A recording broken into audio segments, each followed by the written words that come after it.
नमस्कार, आप देख रहे हैं लाइव लगातार और मैं हूं रेवती रमन। झारखंड राज्य आजीविका कर्मचारी संघ के बैनर तले विभिन्न मांगों को लेकर जेएसएलपीएस कर्मी बीते 5 दिनों से अनिश्चितकालीन धरने पर हैं। आप देख सकते हैं हमारे पीछे पलामू जिले के सैकड़ों जो जेएसएलपीएस कर्मी हैं वो विभिन्न मांगों को लेकर धरने पर हैं।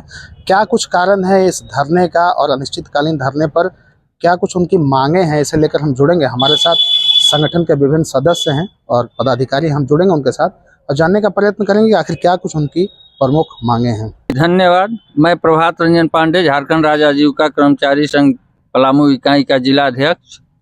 हम लोग अभी 21 नवंबर से अनिश्चितकालीन हड़ताल पर हैं। इसके पहले हमने चरणबद्ध आंदोलन किया, जिस आंदोलन की शुरुआत हमने 9 सितंबर से काला बिल्ला लगा करके और आंदोलन की शुरुआत की। उसके बाद चरणबद्ध आंदोलन के पश्चात इसके बीच में राज्य कार्यालय के समक्ष माननीय मुख्य कार्यपालक महोदय के समक्ष हम लोगों की वार्ता हुई। मौखिक वार्ता में आश्वासन दिया गया कि आप लोग अपने हड़ताल को स्थगित कर दें। आप लोगों की जो भी क्या कुछ मांगे हैं ये बताइए सबसे पहले। जी, हमारी 5 मूलभूत मांगे हैं, जिसमें पहला मांग है राज्य कर्मी का दर्जा, दूसरा एनएमएमयू पॉलिसी लागू करना, तीसरा है आंतरिक पदोन्नति करना, चौथा है वार्षिक इंक्रीमेंट जो एनुअल इंक्रीमेंट है उसे ऑटो मोड में लागू करना, और 5वां मांग है जो भी हमारे कर्मी हैं दूरस्थ जिले में दूसरे जिला में पदस्थापित है उन्हें गृह जिला निकटवर्ती प्रखंड में पदस्थापित करना। इन मांगों को यदि मान ली जाती है तो हम लोग हड़ताल से वापस आएंगे और अपना पूर्व के भांति जैसे कार्य करते हैं जमीनी स्तर पर उस कार्य को हम लोग अच्छा से निर्वहन करेंगे। तो जैसा कि आपने सुना, हमारे साथ महिला जेएसएलपीएस कर्मी भी, हम जानेंगे कि आखिर वो बीते 5 दिनों से किस कारण से यहाँ पर धरने अनिश्चितकालीन धरने पर बैठे। क्या कुछ मांग है आप लोगों? नमस्कार, मैं हूँ सुनीता सिन्हा, जेएसएलपीएस सीसी हैं।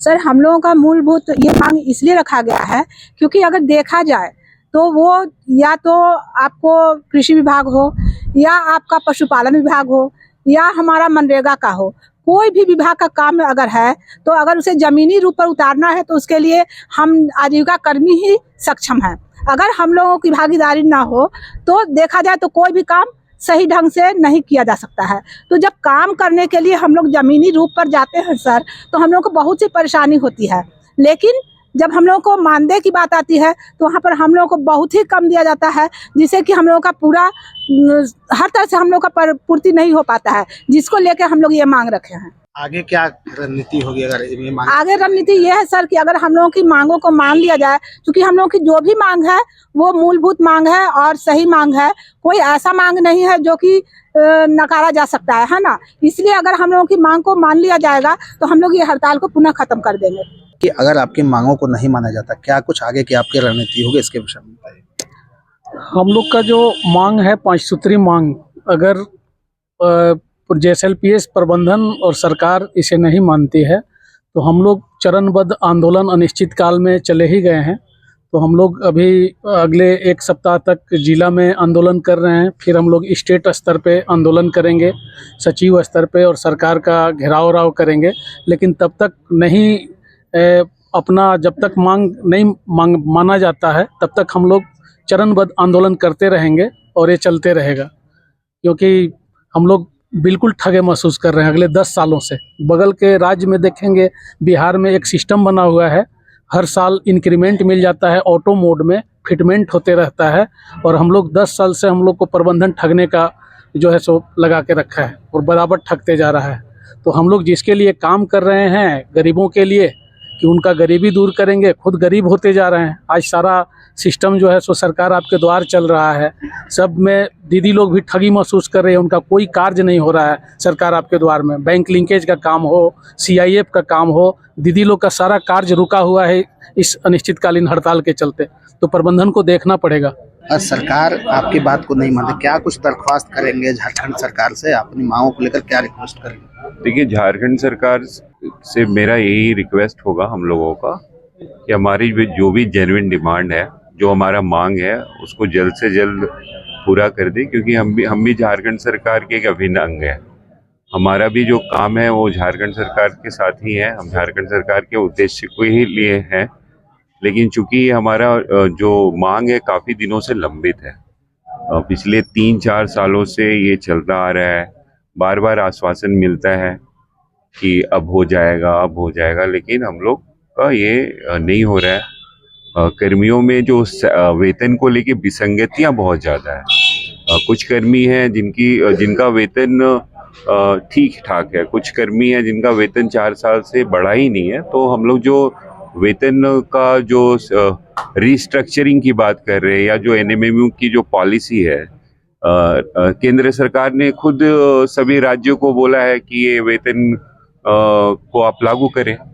अब आप क्यों नहीं लागू कर रहे हैं? बाकी राज्यों में क्या स्थिति? बाकी राज्यों में 3-4 राज्यों में ऑलरेडी ये लागू हो चुका है, जहाँ तक इन्फॉर्मेशन है। ठीक है, कुछ राज्य हैं जो ऑलरेडी उनसे ज़्यादा बढ़ा के सैलरी दे रहे हैं, तो उनका भी कोई मसला नहीं है। जैसे बगल के बिहार राज्य में है, उनका वेतन जो है वो एनएमएमयू के गाइडलाइन के ऊपर ही है। ठीक है, तो मिनिमम तो वो जो बेयर मिनिमम है वो तो मिलना चाहिए ना हमें। ठीक है, और जबकि दूसरी तरफ काम के प्रति आप देखेंगे झारखंड एसआरएलएम को, जो जेएसएलपीएस चला रही है, तो हम टॉप एसआरएलएम है इंडिया में।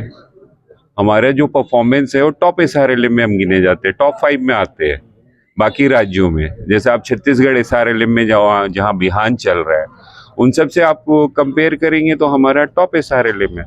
तो जब हम काम में टॉप हैं तो वेतन में भी हमें वो मिलना चाहिए जो मिलना चाहिए। और ये कोई गलत डिमांड नहीं है, ऐसा नहीं है कि जेन्युइन डिमांड है। ये डिमांड ऐसा है जो बहुत आसानी से एक्सेप्ट कर लिया जाना चाहिए। तो यही मेरा कहना है। मेरा गुजारिश होगा झारखंड सरकार से या उनके अधिकारियों से या माननीय ग्रामीण विकास मंत्री से, माननीय मुख्यमंत्री जी से, कि हमारा ये जो मांग है उसको कृपया स्वीकार करें। और जो हम लोग हतोत्साहित है, क्योंकि हम परमानेंट भी नहीं है, हम कॉन्ट्रैक्चुअल स्टाफ हैं, और कॉन्ट्रैक्चुअल स्टाफ का जो वेतन है उस हिसाब से भी नहीं है।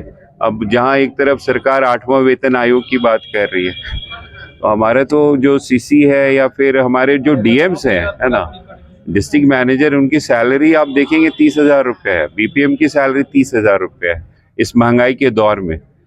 तो थोड़ा ये हतोत्साहित तो कर ही रहा है, और ये डिमांड काफ़ी जेन्युइन है। तो मेरा यही आग्रह होगा राज्य सरकार से और तमाम अधिकारियों से कि इस मांग को जितना जल्दी से जल्दी है पूरी कर ले और हमें उत्साहित करे, ताकि हम और जोश और खरोश के साथ झारखंड का नाम रोशन करें। और उनका जो मुख्य उद्देश्य है गरीबी हटाने का, आजीविका को बढ़ाने का, उसमें हम जुड़े और झारखंड सरकार का नाम रोशन करें, झारखंड राज्य का नाम रोशन करें। धन्यवाद। तो जैसा कि आपने देखा, जेएसएलपीएस कर्मी अपनी मांगों को लेकर 5 दिनों से अनिश्चितकालीन धरने पर हैं। इससे न केवल विभिन्न कार्य काज प्रभावित हो रहे हैं, बल्कि ये लोग भी लगातार सरकार से मांग कर रहे हैं कि इनकी जो राजकर्मी का दर्जा देने समेत अन्य मांगे हैं, इनको माना जाए। लाइव लगातार के वीडियो को लाइक करें, सब्सक्राइब करें और बेल आइकन को दबाना न भूलें।